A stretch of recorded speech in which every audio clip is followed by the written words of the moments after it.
নমস্কার বন্ধুরা, কুকিং চৈতালিতে সবাইকে স্বাগত। আজকে আমি বানাবো কাঁঠালের বীজ দিয়ে আমরা যে ধোকার তরকারি খাই, সেই কাঁঠালের বীজ দিয়ে আমি ধোকা তৈরি করব। আমি কাঁঠালের বীজগুলো গায়ে যে সাদা অংশটা থাকে সেটাকে সেই খোলাটা ফেলে ভালোভাবে কেটে ধুয়ে পরিষ্কার করে নিয়েছি। এই লালচে অংশটা যতটা পেরেছি তুলেছি, সবটা উঠে নিখো। এরপর আমি কড়াইয়ে জল গরম করে নিয়েছি, জলটা ফুটছে, আমি এই বীজগুলো সেদ্ধ করে নেব।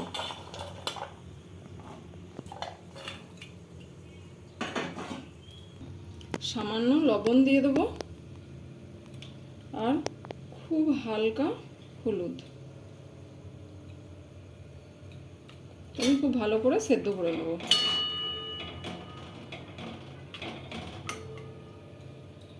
এরপর আমি ঢাকা খুলে দেখছি কাঁঠালের বীজটা কতটা সেদ্ধ হয়েছে।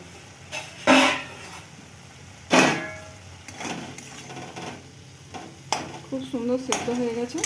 আমি গ্যাসটা বন্ধ করে এটাকে ঠান্ডা করতে দেবো। ঠান্ডা করে আমি মিক্সিতে এটা পিষে নেব। কাঁঠালের বীজগুলো পুরোপুরি ঠান্ডা হয়ে গেছে। এরপর আমি মিক্সিতে দিয়ে দেবো। এটাতে আমি কোনো জল ব্যবহার করব না।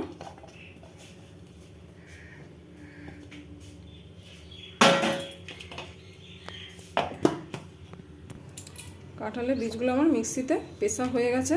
আমি এখানে সামান্য জল দিয়েছিলাম, হাফ কাপ মতো, কারণ খুব টাইট হয়ে যাচ্ছে, ঘুরছিল না, তাই হাফ কাপ মতো জল দিয়েছি। কড়াইয়ে আমি সরষের তেল গরম করে নিয়েছি, এতে আমি কিছুটা হিং দিয়ে দিলাম। এরপর আমি কাঁঠালটা যে পিষে রেখেছিলাম সেটা তুলে দিয়ে দেবো।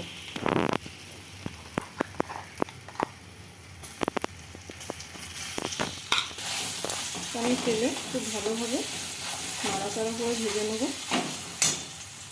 আমি এখানে পরিমাণ মতো লবণ দিয়ে দেবো আর মিষ্টি,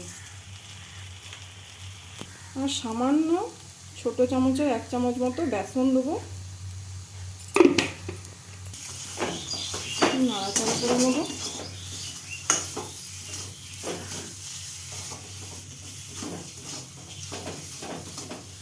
এটাকে আমি থালার মধ্যে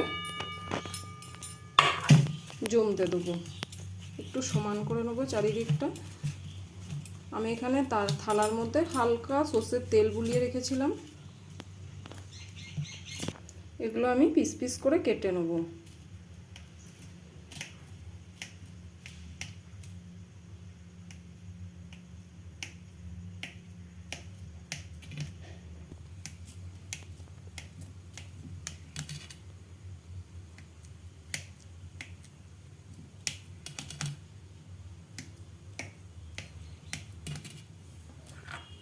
কড়াইয়ে আমি সাদা তেল গরম করে নিয়েছি, আমি একটা একটা করে ভেজে নেব।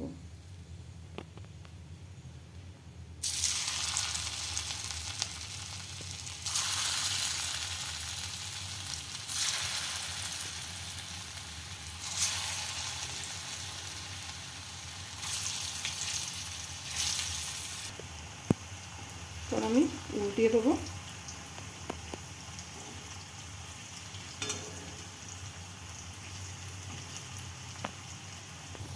আমার ভাজা হয়ে গেছে, এগুলো আমি তুলে নেব।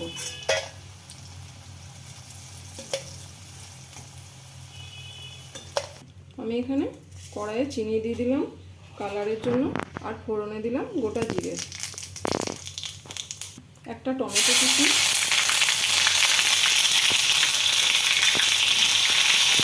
এরপর আমি আলুগুলো দিয়ে দেবো।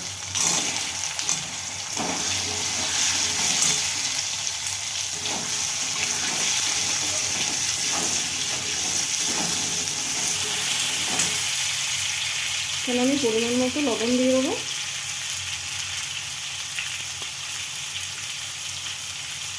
আর হলুদ গুঁড়ো। খুব ভালো করে আলুটা আমি ভেজে নেবো লাল লাল করে। আমি এখানে আদা আর কাঁচা লঙ্কা বেটে রেখেছি। মশলার বাটি ধুয়ে একটু জল দিলাম। জিরে গুঁড়ো 1 চামচ দিলাম, ধনে গুঁড়ো 1 চামচ, আর কালারের জন্য কাশ্মীরি রেড চিলি পাউডার।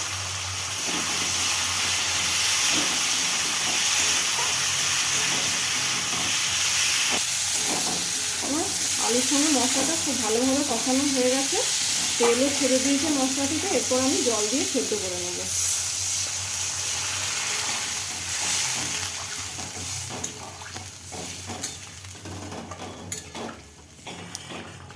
আলুগুলো খুব ভালো সেদ্ধ হয়ে গেছে। এরপর আমি যে ধোকাগুলো ভেজে রেখেছি কাঁঠাল বিচে, এগুলো আমি দিয়ে দেবো।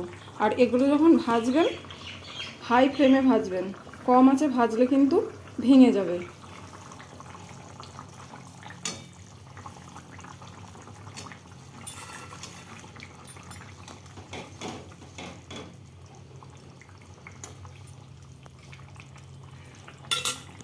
একটু চিনি দিলাম, এতে নুন মিষ্টির ব্যালেন্সটা ঠিক থাকবে, খেতেও ভালো লাগবে তরকারিটা। গরম মশলা দিয়ে দিলাম।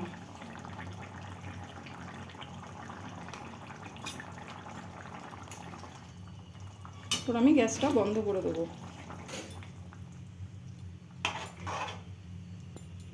যে আমার কাঁঠালের বীজ দিয়ে ধোকা তৈরি করা রান্না হয়ে গেছে।